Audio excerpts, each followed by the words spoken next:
Thank you for joining us today, everybody. For those of you who don't know me already, my name is Julia Leary, and I'm a career advisor with the Experiential Learning Hub at the University of Guelph. I work most closely with students in the College of Biological Science, which it appears probably most of you here today are also part of. So I am your designated career advisor. I'll be moderating today's panel and managing the chat, where I encourage you to engage and ask questions of our cross-country panelists today. I'd also like to acknowledge that the University of Guelph is on the treaty lands and territory of the Mississaugas of the Credit and is home to many First Nations, Métis, and Inuit peoples. Acknowledging them today reminds us of our relationships to this land where we learn, work, and live. We recognize that not all of you are in Guelph, but may be joining us from all over the province, other areas of Canada, and maybe even internationally. So we ask that you learn about and acknowledge the land that you stand on. Using the chat box, you can let us know where you're joining us from today. I know our panelists definitely are coming from across Canada. It's always fun to see where everyone is from. Before we get started, I have a few housekeeping notes to share. Your mics are off to avoid any background noises, and we'll use the chat box for questions. Lastly, we are recording today's session, and by attending, you give your consent for the session to be recorded. And at this point, I'm pleased to welcome our panelists who will introduce themselves, share a presentation with you, and there will be lots of time for questions and answers as well. So over to you, panel. Thank you so much, Julia. We're really excited to be here to share some inside information about the medical radiation technology profession. I'll just start by introducing myself, and then I'll let Leslie, Melissa, and Brittany introduce themselves briefly as well before we get into the presentation. So my name is Sarah Erdely, and I'm a medical radiation technologist. I'm joining you here today from British Columbia. My background is in radiological technology, so that is the component of the MRT profession that I'll be sharing with you today. I also wanted to let you know that I graduated from the Eastern Ontario School of X-ray Technology in 2007, and that's a program that was based in Kingston, Ontario, and I have since worked in several different hospitals throughout Ontario and British Columbia, and I'm also now working for the Canadian Association of Medical Radiation Technologists and teaching at a program in Victoria, BC. So I will pass it on to Leslie. Hi, my name is Leslie, and I am an X-ray technologist and an MRI technologist. I'll be focusing my talk today on the MRI aspect of things. I'm coming to you from Winnipeg, Manitoba. We are out of our deep freeze. It is a nice like -6 or something out there right now. Very exciting for us. I graduated in 2010 from Red River College here in Winnipeg, Manitoba from the X-ray program, and in 2011 also from Red River College from the MRI program. And I currently work at St. Boniface Hospital. I am in an intern management position. I still pick up casual X-ray position shifts as well. And I'll pass it over to Melissa. Hi, my name is Melissa. I'm a nuclear medicine technologist. I'm joining you from Halifax, Nova Scotia. I graduated in 2008 from the Dalhousie University Bachelor of Health Sciences Nuclear Medicine Technology program. I also have a master's from Mount St. Vincent University in the studies of lifelong learning. My current full-time role is as an educator at a local university. My current role this year is as interim director of education at the Canadian Association of Medical Radiation Technologists. I'm going to hand it over to Brittany, and I'll tell you more about myself as we go on. Hello, everybody. My name is Brittany. I'm a radiation therapist coming to you guys here from Red Deer, Alberta. I am a little bit earlier into my career. I graduated from the University of Alberta, the Bachelor of Science in Radiation Therapy program in 2017. And I'm currently working on the floor and working towards publishing some research papers currently, or trying to. Thanks so much. So like I said, we're really excited to be here today to share knowledge about the MRT profession. I'd just like to go over a couple of the objectives for the presentation. So we hope by attending this presentation, you'll get a better understanding of what an MRT does in each of the 4 MRT disciplines.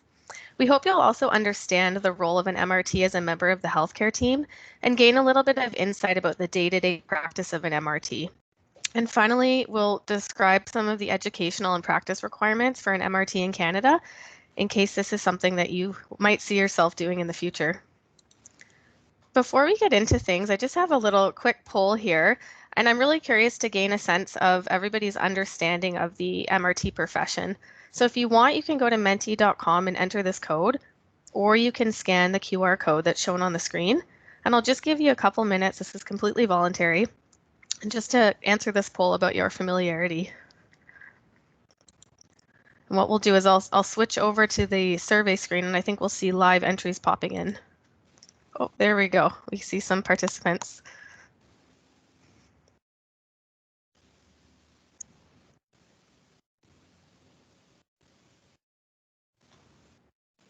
So it looks like a few of you are somewhat familiar, a good number of you. A couple of you are very familiar, and a few of you have never heard of the MRT profession before. So hopefully we'll have a variety of information for you to address all of your needs depending on what level you're at in understanding our profession. And if you have questions for us at the end, we'll be able to stick around to answer those for you. Thanks so much for participating in the poll.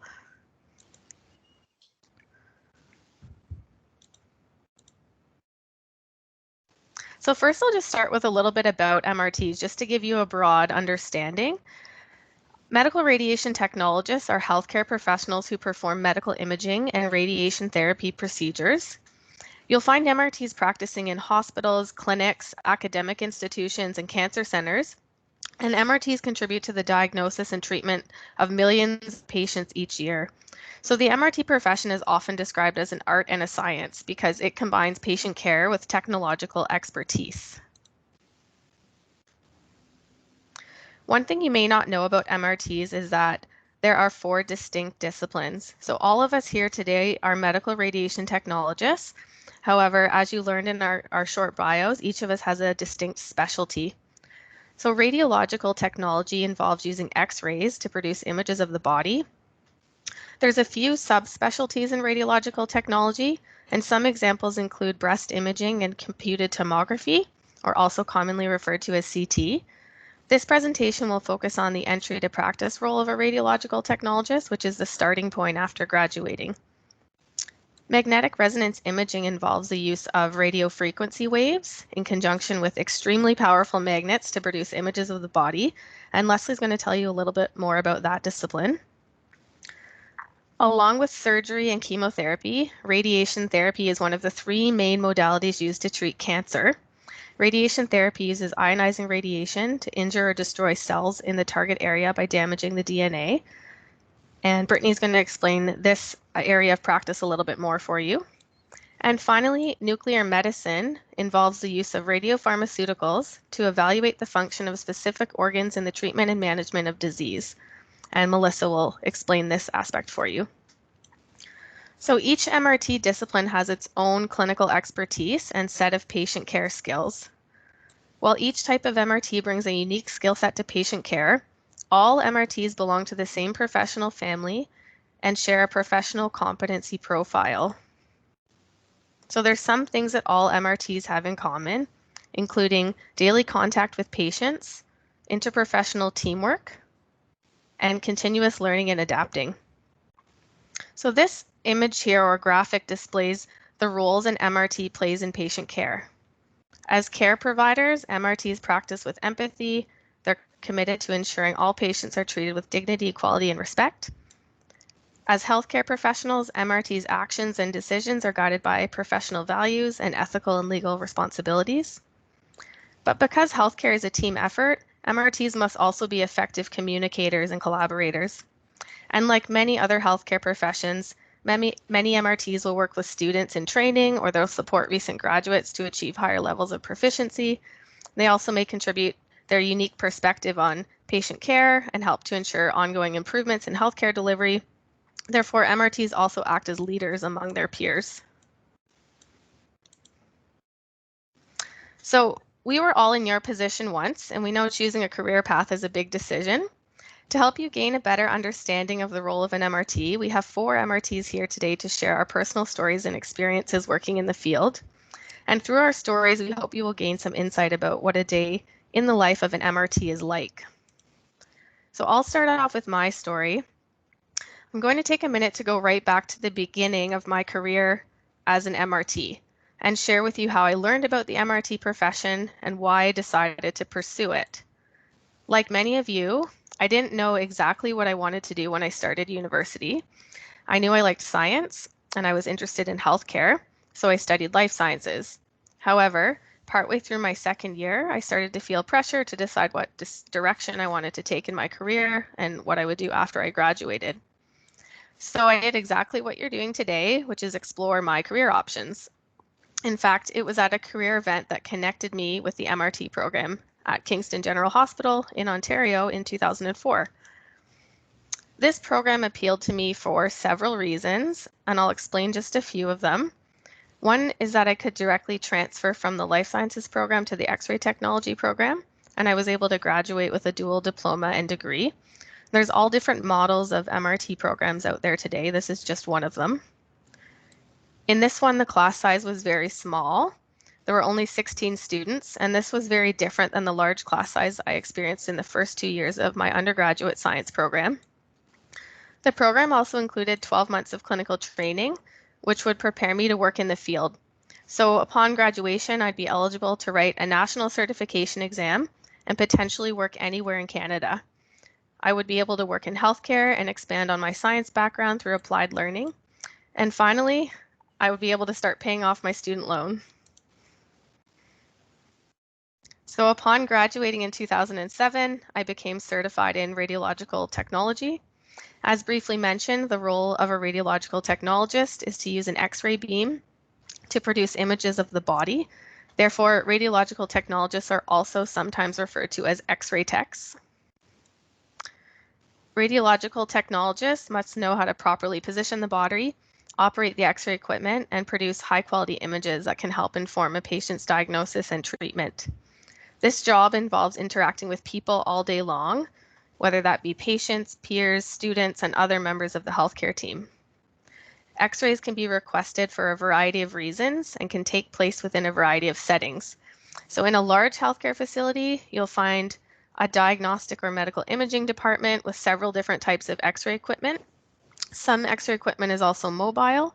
The work is shared among a team of MRTs, and in many instances, your schedule rotates so that each week you're assigned to a different shift in a different area. The variety of work, being on my feet, and interacting with people are some of the aspects of being an MRT I enjoy the most. I've had the opportunity to work in the operating room, taking X-rays during surgical procedures.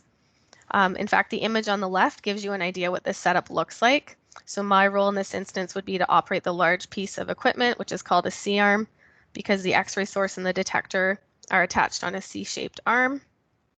You may also notice the blue drapes, and these are required to maintain a sterile field to help protect the patient from being exposed to microorganisms during the procedure, and of course to minimize the risk of infection as much as possible. Working in an X-ray room, the patients and the procedures are varied on a daily basis.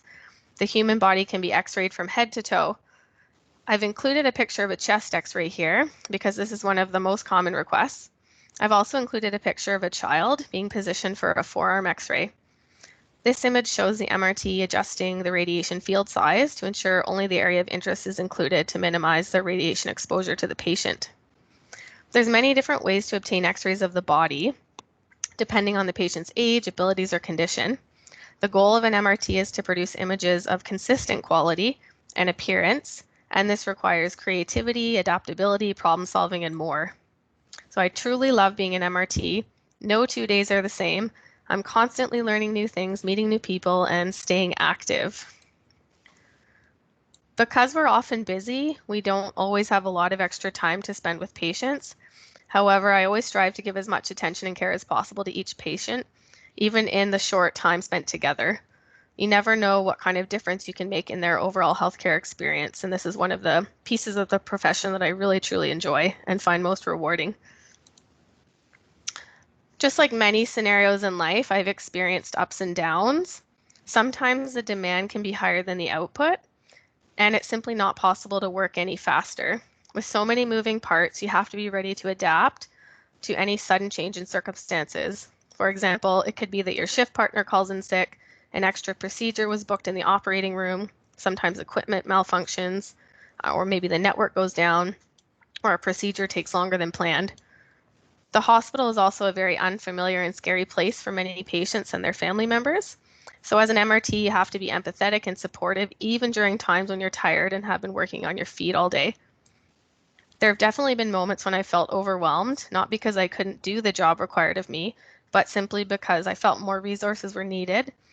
And working in this type of environment requires patience, the ability to remain calm, and working in an organized manner and keeping a reasonable pace to avoid mistakes. So reflecting on the beginning of my MRT journey and what initially attracted me to this career choice, over 10 years later, I still enjoy the learning about the science and technology in the field, but I didn't realize at the time how much I would enjoy the interpersonal aspect of the MRT role. So now I'm going to pass it on to Leslie to share a little bit about working in MRI.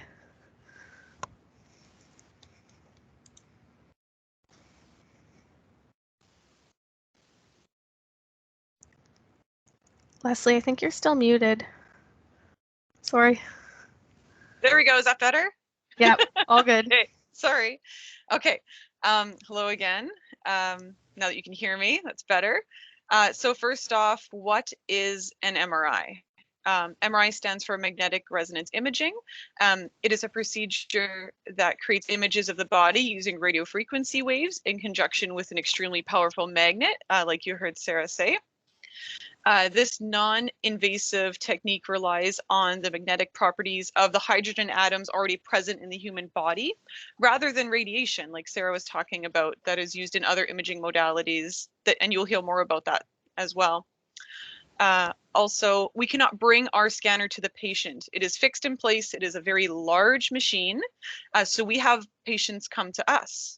This includes extremely critically ill patients that are coming intubated from the ICU, as well as patients that are coming in as walking out patients that are just coming for something as simple as a shoulder injury. Scan times for MRI can be as short as 20 minutes or as long as 1.5 hours. So this is the main reason the public hears so much about the extremely long wait list for an MRI scan, because they can be very lengthy and you can only get so many done in a shift. And speaking of shifts, we do work shift work. And in my facility right now, we are actually working around the clock in MRI to try and reduce the lengthy wait list that was made even longer by COVID. So we have outpatients that are coming in at 3 o'clock in the morning, 4 o'clock in the morning, midnight. When they're given the option to come in, next week at 2 o'clock or in 8 months, they're pretty keen on coming in, in the middle of the night. MRI technologists like to provide excellent patient care while gaining high quality images, all the while keeping patients safe is pretty much one of the top of the priority list for MRI technologists. And I'll speak more about that in a little bit. All right. So some of the most rewarding moments start off challenging. So what I mean by that is a lot of our patients are claustrophobic, meaning they have a fear of confined spaces. They realize that when they get in there, at least. When a patient can use, or when a technologist can use calming techniques combined with excellent patient care to help a claustrophobic patient through an exam, it is the best feeling. Not only do you feel good about helping the patient is usually very thankful you have helped them. You just get so much praise. And seeing how relieved and proud of themselves they are that they got through it, as they say, is also so fulfilling to see. Another aspect of MRI that is enjoyable is the technical side of acquiring the images. every patient really does keep you on your toes, as not all anatomy is the same, of course. We're all made very differently. And in order to consistently achieve high quality images, some manipulation of the parameters is needed. So before you know it, you are an MRI physics whiz and can produce excellent images no matter what anatomy or pathology comes your way. So you feel really good about that. And you know, what I find the most challenging part of my job is the information gap related to the strength of the magnets. So most people in the general public do not realize that the magnet is always on and is only to be turned off in case of life or limb emergencies, as it can damage the machine inside if we turn it off. It can be rendered completely useless and has a very high cost if it is turned off, if it's not damaged. So a lot of patients and outside staff think we are too meticulous in inquiring, you know, asking all these questions about their prior surgeries or if there's any metal on their body. When hospital staff other than MRTs go into the magnet room, there's definitely a learning curve. Staff teaching of the magnet is done prior. And we also require a thorough history of every staff member that is going to be going to the magnetic field. So I talked prior about, you know, the intensive care patients going to the magnetic field. Well, they need a whole team to go in with them. There's the respiratory therapist, sometimes the anesthesiologist, nurses, doctors, and they are all going to be exposed to the magnetic field. Just because they're not the ones being scanned, they are in the magnetic field. So something as innocent as a forgotten bobby pin can do damage, a lot of damage. It can be a dangerous projectile, gaining speeds fast enough to cause patient harm. There is actually a documented case where a bobby pin had to be surgically removed from a patient's face. So if a bobby pin can do that much damage, imagine the damage, you know, something larger could do, such as a hospital bed or a wheelchair. So MRTs are known as the gatekeepers to the magnet room. And it is definitely a tough pill to swallow when, you know, a staff or patient is put in danger when the MRTs let their guard down. Thankfully, at my hospital, there have not been any fatalities. There have been some scary near misses. And the way we can eliminate this from happening is staff and patient teaching and MRT mindfulness. But, you know, with being said all that, I would never change my career path at all. It is amazing. It just really keeps you on your toes is all. And that's it. Thanks so much, Leslie. We'll pass it on to Brittany. Hello, everybody. So to talk about a radiation therapist. So my story is a little bit on the personal side as to why I pursued a career in healthcare, but I'm hoping that it might kind of resonate with some of you. So growing up, my father was diagnosed with an autoimmune disease, and this attacked his kidneys. He ended up on dialysis at the age of 33, and he had numerous health complications. So the hospital basically became a second home for our family, and I spent a lot of time in the hospital when I was really young. You know, I also kind of witnessed my father suffer both physically and emotionally from his illness, and his struggles impacted our family.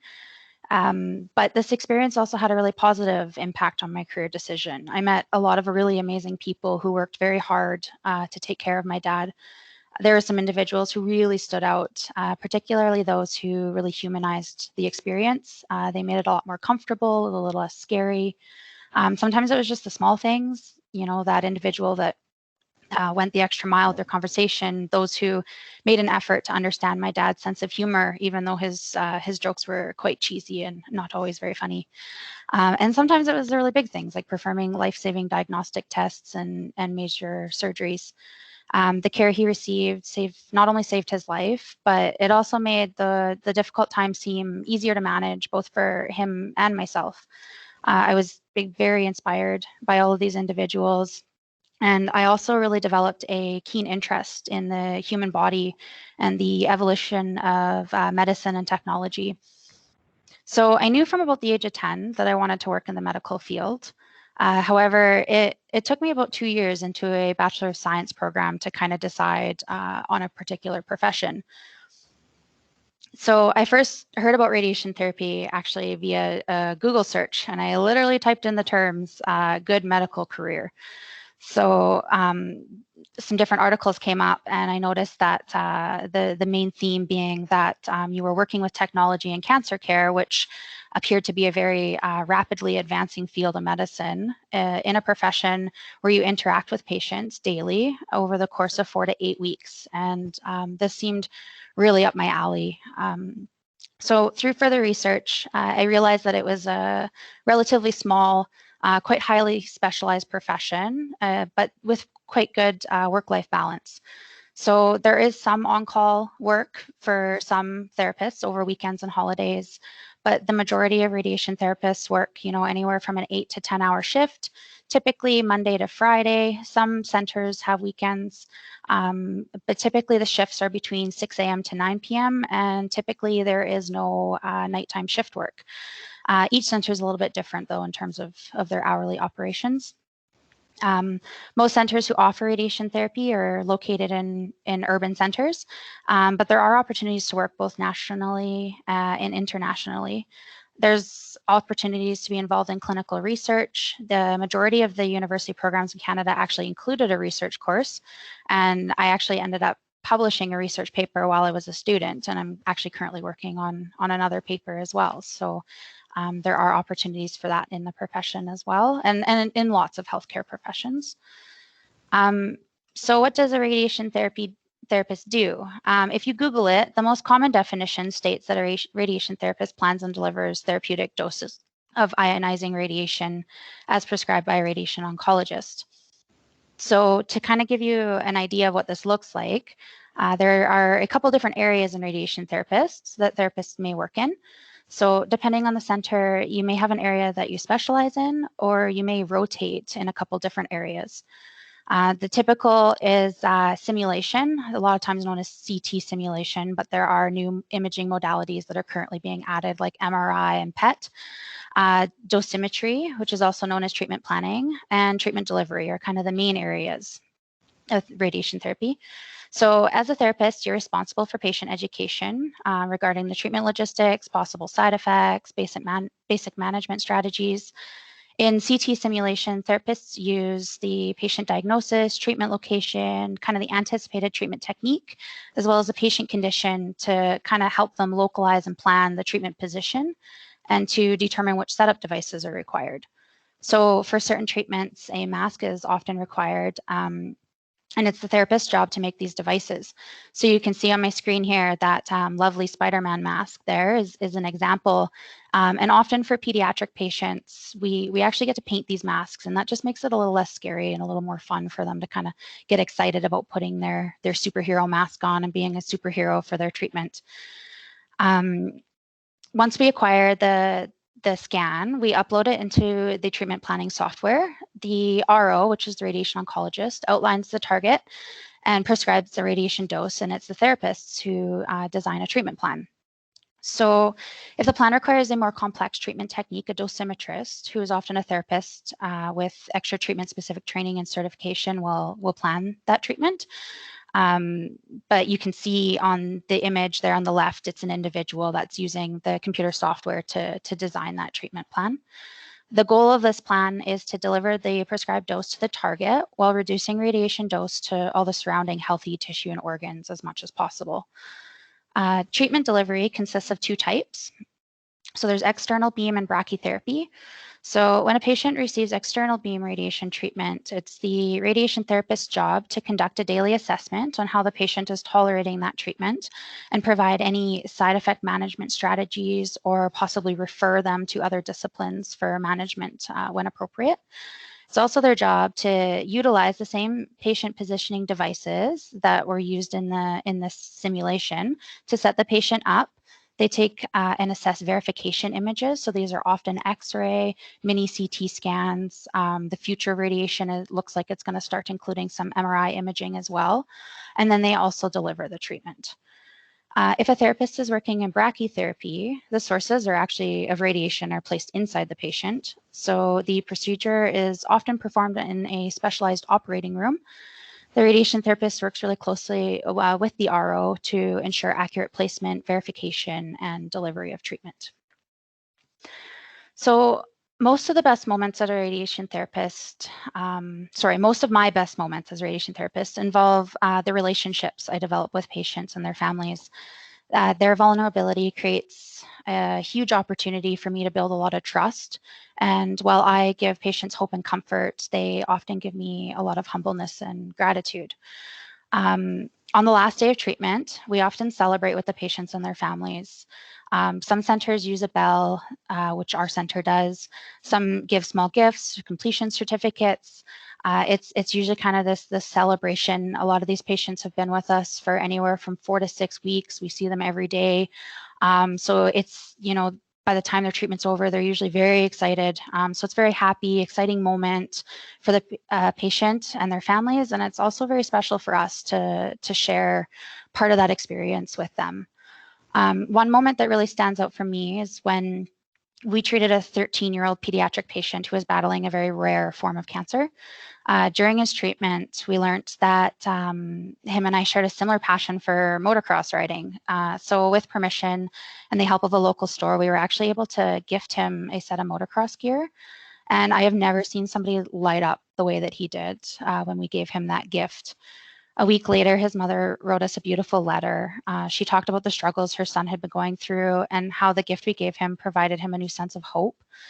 He started eating again. He started exercising so he could build up strength to ride his dirt bike after he completed treatment. So that was, quite rewarding to see that. Giving others a sense of hope and encouragement during such a difficult time is very rewarding and by far the best part of my job. Furthermore, working as a therapist is exciting because we get to see a lot of the outcomes of new research and technologies. We witness improved treatment outcomes, and we actually often have cancer survivors who come back years later during their follow-up to say hello and tell us how well they're doing, and it's quite nice to see that.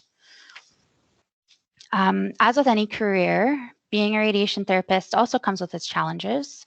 As Sarah has mentioned, healthcare can be a very busy place and stressful at times. Mistakes can happen, and due to the nature of our work, it can be hard to forgive yourself or allow yourself the grace of being human. Sometimes we feel responsible for things that are out of our control. Emotional burnout is kind of a higher risk factor for a lot of healthcare professionals. I am sure when I told you all that I treat cancer patients, one of the first things that came to mind is, that must be sad. And I hear that all the time, anytime somebody finds out what I do. And yes, there definitely can be some difficult and sad moments. Unfortunately, not all patients are curable. We do treat pediatric patients, which are children, and they often have very worried parents. We deal with a lot of patient emotion, including fear, sadness, crying, anger. We deal with treatment side effects. We witness significant pain that, bone metastases and large tumor volumes can inflict on these patients. I find the most difficult parts of my job either involve the passing of a patient or, witnessing a patient suffer from pain and discomfort. Due to the sensitive nature, I don't want to share too many details, but I will say that when you work in cancer care and healthcare in general, you learn to compartmentalize and accept that not everybody will be cured. However, regardless of whether or not they make it through treatment, you still provide care that makes a difference, whether it's physical, emotional, or both. If you're a kind and compassionate individual, please do not let this scare you away from the profession. I'm here to tell you that the positives of the job far outweigh the negative, and there are ways to help process during difficult times. And if I can give any advice for someone who's looking to pursue a career in healthcare, it's to also make sure that you make time for activities and things in life to kind of help you unwind and to work on building resiliency. And I would say to start early. So even while you're a student, if you go into a health career, you end up immersed in the clinical environment quite quick. So you will have a team of other healthcare professionals to talk and debrief with. There's supports in place, but when you take care of yourself, ultimately you do build capacity to care for others too, and it's very rewarding. So now I will pass it off to Melissa to share her story. Thank you, Brittany. So much like some of the stories you've already heard my stories a little bit similar to those. I knew that I wanted a career in healthcare, but I wasn't really exactly sure what I wanted to do. I did know that I wasn't going to function well with shift work, so I was looking for something that had a little bit more regular shift times during the day with limited after hours required. I actually started to pursue this career in high school. So it was my high school biology teacher who introduced me to the profession. He had a brother who worked in nuclear medicine technology, and he offered to introduce me to him via phone conversation. On this call, I fell in love for a profession that I didn't even really know existed just weeks earlier. If you asked me what I learned after the call about nuclear medicine, I'm not really sure, because nuclear medicine is one of those professions that I think it takes a little while to wrap your head around about all of that it encompasses, because it's not as commonly known. But what I did know was I wanted to be as passionate about my profession when I was ready to retire as Ross, who I was talking to, was at the other end of the call. So I started to research the profession, and I learned that depending on the program, you could enter straight from high school. There was great employment opportunities, and thankfully it was primarily 8-hour days with limited call experience. So that was for me, I was sold. So shortly after, I was accepted into the program at Dow. And to kind of bring the story full circle, it is a really small community, and I actually got to work with Ross during one of my clinical rotations. I was placed with him, and he was my clinical instructor, and he was just as enthusiastic about the career from what I remember from the call as he was when I met him in person. So that was kind of what inspired me to continue on. Once I graduated, I completed my certification. I did find work right away. I initially worked in a hospital setting where I performed imaging and therapies using nuclear medicine radiopharmaceuticals. I also was involved with some research, both from developing policies and incorporating new techniques into practice, but also investigating different radiopharmaceuticals that could be used for early detection of Alzheimer's disease. Shortly after, I ended up moving into a position where I had less direct patient care, and I was actually working in a lab producing and performing quality control on radiopharmaceuticals for distribution to different hospitals. So in my first 5 years of my career, I became really engaged with my national and provincial association as a volunteer, participated in research, and was getting involved in some citizenship projects. What I really enjoyed about the profession early on, and still do, was the diversity of what I could do within the profession, and I wanted to build my skill set. So from there, I decided to further my studies and obtain a master's of education in the studies of lifelong learning. Shortly after completing that, I moved into a role as a full-time educator at the university, which again is where I'm currently working, except for this year where I'm filling in for a leave as the interim director of education. So in this role, I oversee all the certification exams and processes for all 4 of the MRT disciplines, as well as the continuing education and professional development support for MRTs. So the best part of this role is that I really get to connect with all of our wonderful volunteers and members to help improve education of MRTs, which in turn then improves the quality of care that we are able to provide for our communities. When it comes to what's the best thing, I kind of touched on this already, but one of the best things for me is the diversity in what we do. So in this, some of these things expand over all of the professions. So what nuclear medicine is we use radiopharmaceuticals to either diagnose or provide therapies to our patients. So we do this through tagging a radioactive component to a pharmaceutical component. We administer them to the patients, whether it's via an injection, an inhalation, or an ingestion of the product.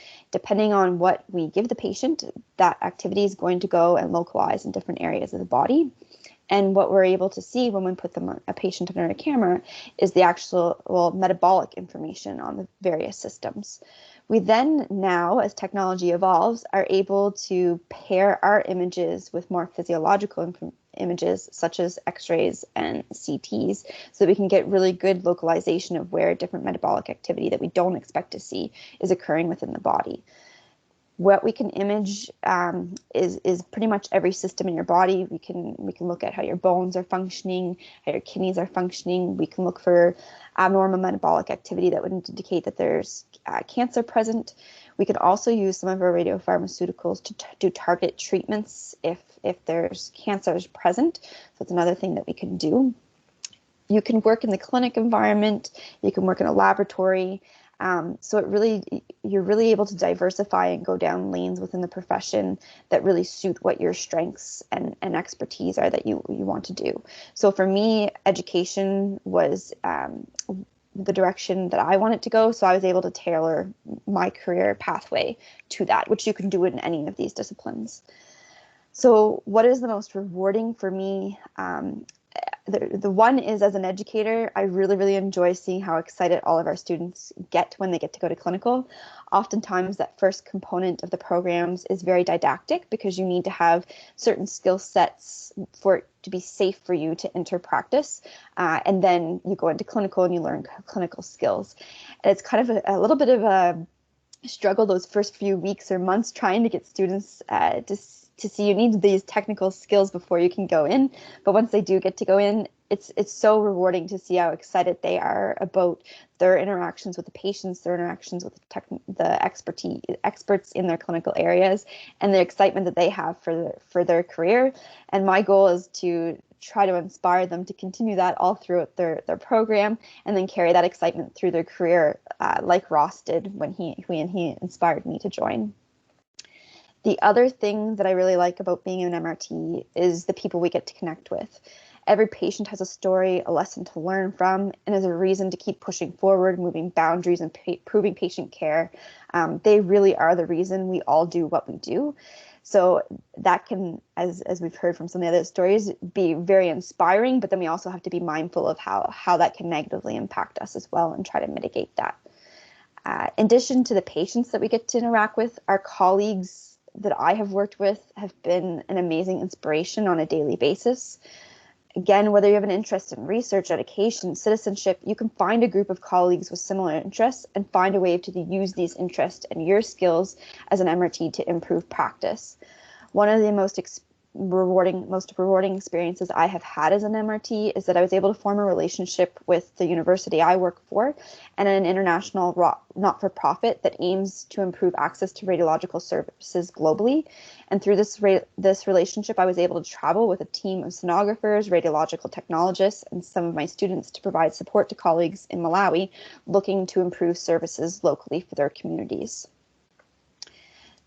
And as everybody has already mentioned, there are some challenges in working in healthcare. Certainly across the board, we see stories of patients that are difficult and challenging. A lot of times in nuclear medicine, patients are coming to see us prior to them actually having a diagnosis. So you're seeing and having a better understanding of what the diagnosis is and how that's going to impact the patient and their families before they've even been told. So trying to maintain that composure and compassion while not letting that interfere with your own psyche can be quite challenging. But one of the things I found most challenging is that it's sometimes difficult to get recognized for what we do in healthcare. So in healthcare, there's so many pieces to the puzzle.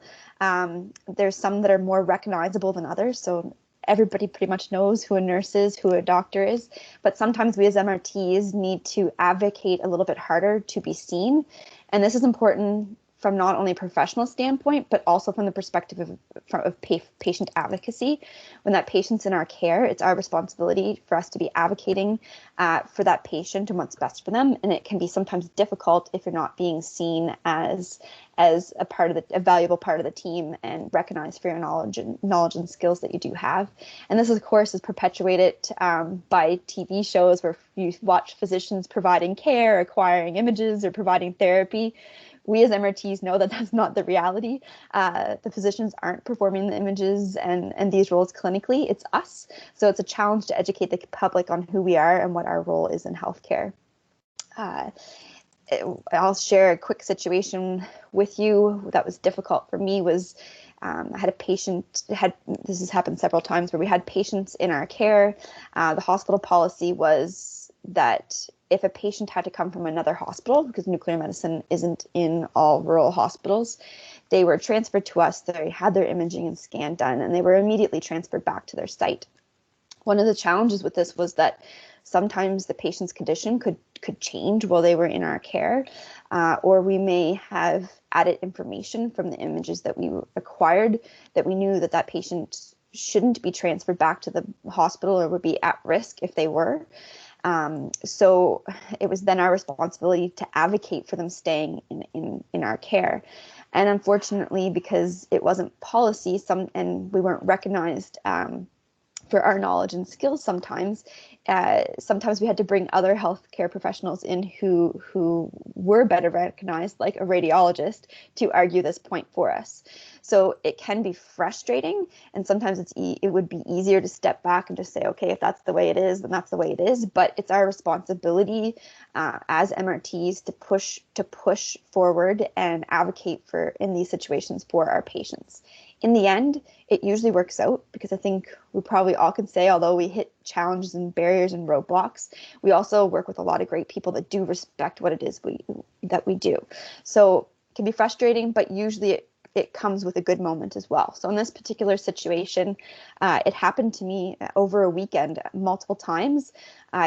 First thing on Monday, I had a meeting with senior management and some of the senior radiologists to express my concerns, and right away, no questions asked, we very quickly worked internally to develop new policies that would decrease the barriers in future situations and ensure that the patients were cared for in the most appropriate way. So we do have a strong voice. Sometimes we just have to fight a little harder to be heard. So we're going to kind of shift gears a little bit here. So I'm going to talk a little bit about how you can become an MRT. So there are ways to become an MRT through international education, but for the purpose of this presentation, I'm just going to focus on how to enter the profession by way of completing a Canadian program. So MRT programs in Canada do have to be accredited. Once you complete an accredited program, then you would go on to write a certification exam, and you would need to successfully complete that certification exam before you could go into practice. Depending on the province that you're working in, you may need to also register with a provincial regulatory body, which I'll talk about more in a second. So to become an MRT, as I mentioned, you do need to complete an accredited program in Canada. What these programs look like varies across the country, and even sometimes within a province, they can look a little bit different. But one thing that's similar about them is that they all include didactic learning components as well as clinical components, which I think is one of the things that MRT students like the most, is that they do get to go into clinical and hone in on their skills and practice their skills before they graduate.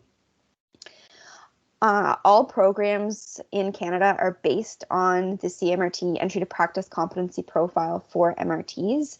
So you can think of this profile like a blueprint. So each program is responsible to develop a curriculum that aligns with this profile and ensures that no matter where you complete your education, you'll graduate having common skill sets that will allow you to practice safely and effectively in a variety of clinical situations across Canada.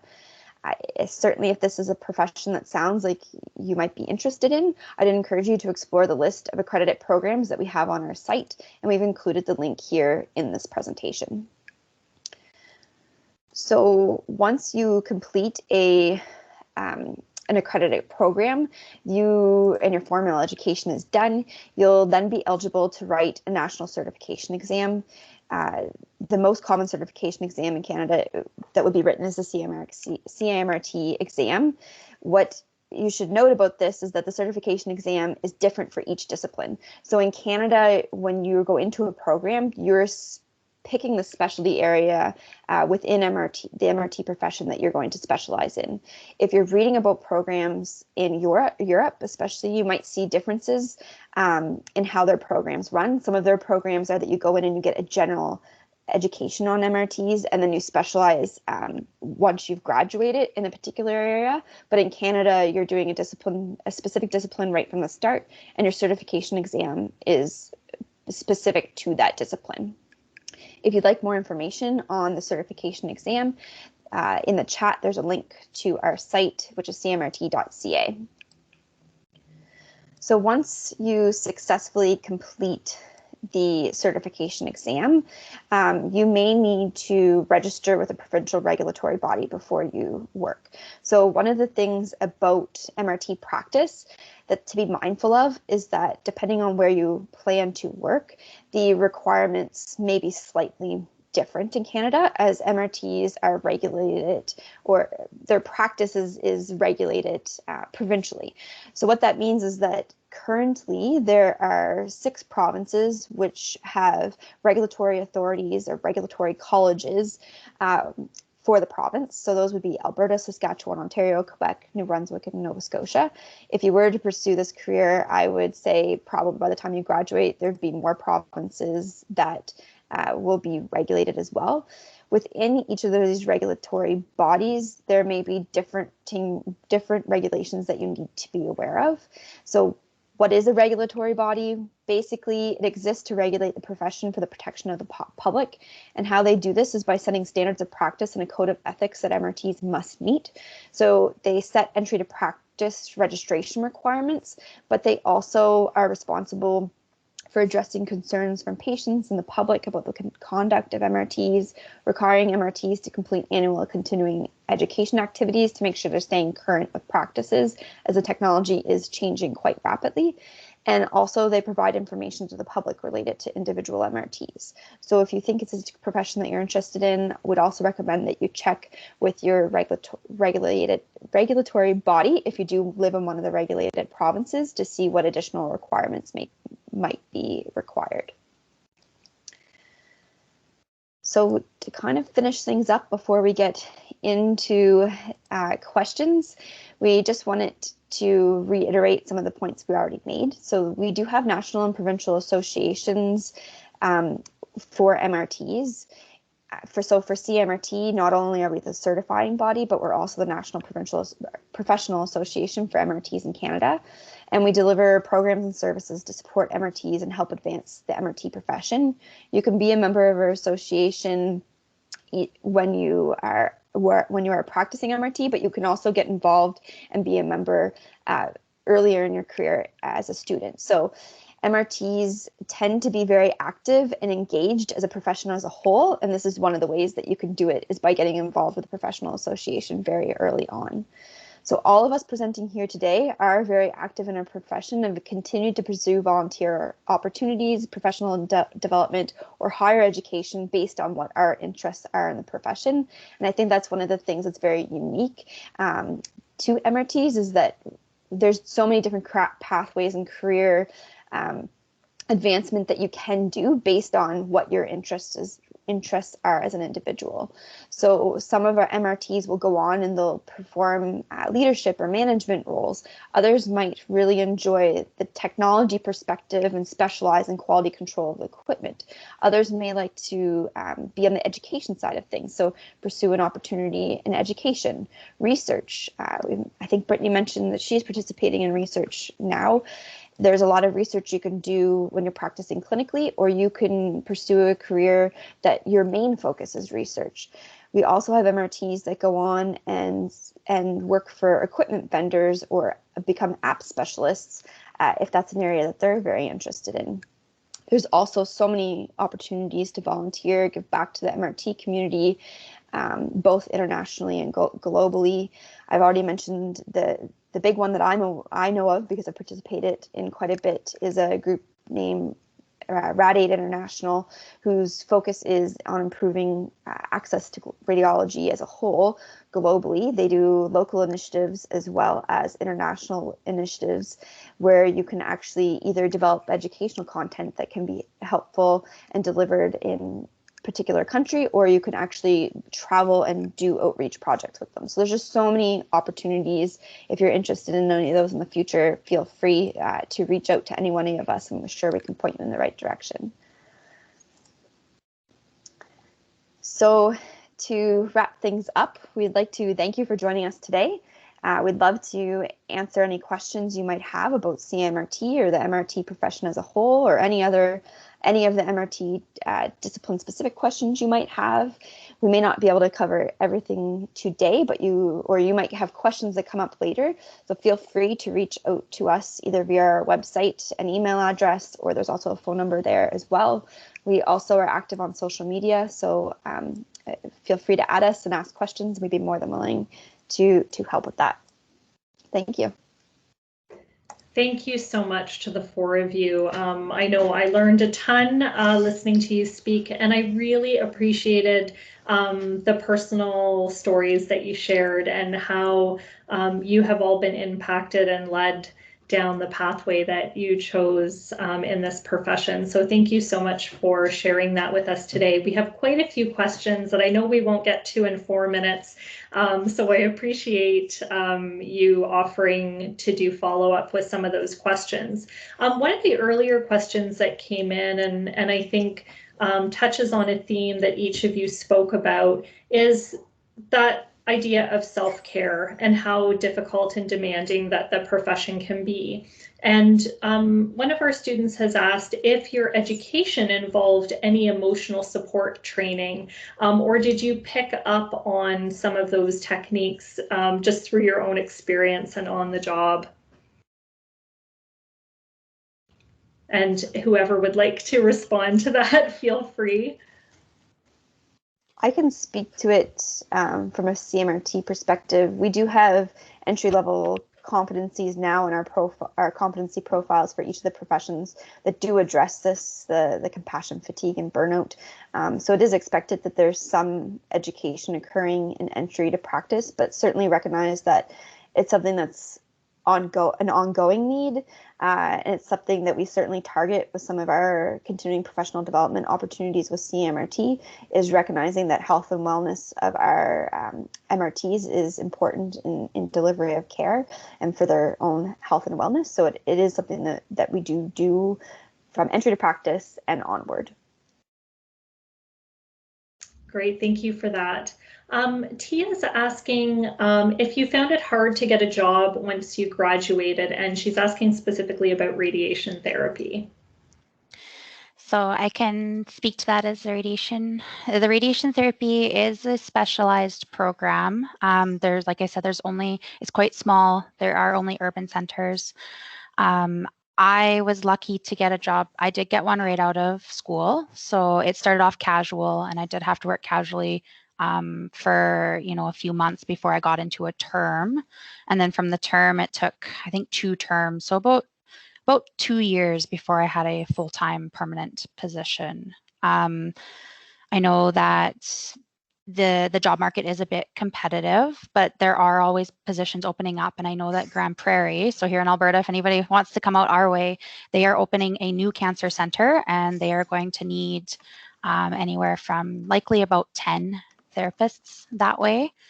But yeah, it is, just as it's competitive to get into the program, the job market is a bit competitive, but there are opportunities outside as well. So you can work, throughout Canada, so that you can go travel, or you can even work internationally as well. Fantastic, thank you for that. And I think we have one more question that should be a relatively short one to answer, and I'll maybe have Sarah address this one if you feel able. And Maggie is asking what the pay range is for MRT. We have pay ranges posted on the CMRT website. I think Melissa just made a comment on that, so maybe we can get the link to you there, if that would be helpful, just because it varies depending on which discipline and kind of which province, things like that. Absolutely, that's great. And I know a lot of the questions that were put in the chat were about education pathways and certification pathways. And I know that the websites, and I did put the links in the chat, address many of those questions. So hopefully you're able to get some of those specific questions answered. We are at 4:30, so I would like to take this opportunity to thank the four of you, Sarah, Melissa, Brittany, and Leslie, for joining us today and sharing so much about your roles and why you chose them and how they've impacted you. On behalf of the students at the University of Guelph, thank you for your time and sharing that knowledge with us. Please, students, feel free to follow up with those websites that were given with further questions. And certainly as one of the career advisors at the University of Guelph, I'm also more than happy to meet with you and do some follow-up if you would like a bit more guidance with career planning and educational planning. Thank you again. I'm going to stop the recording and have a great afternoon.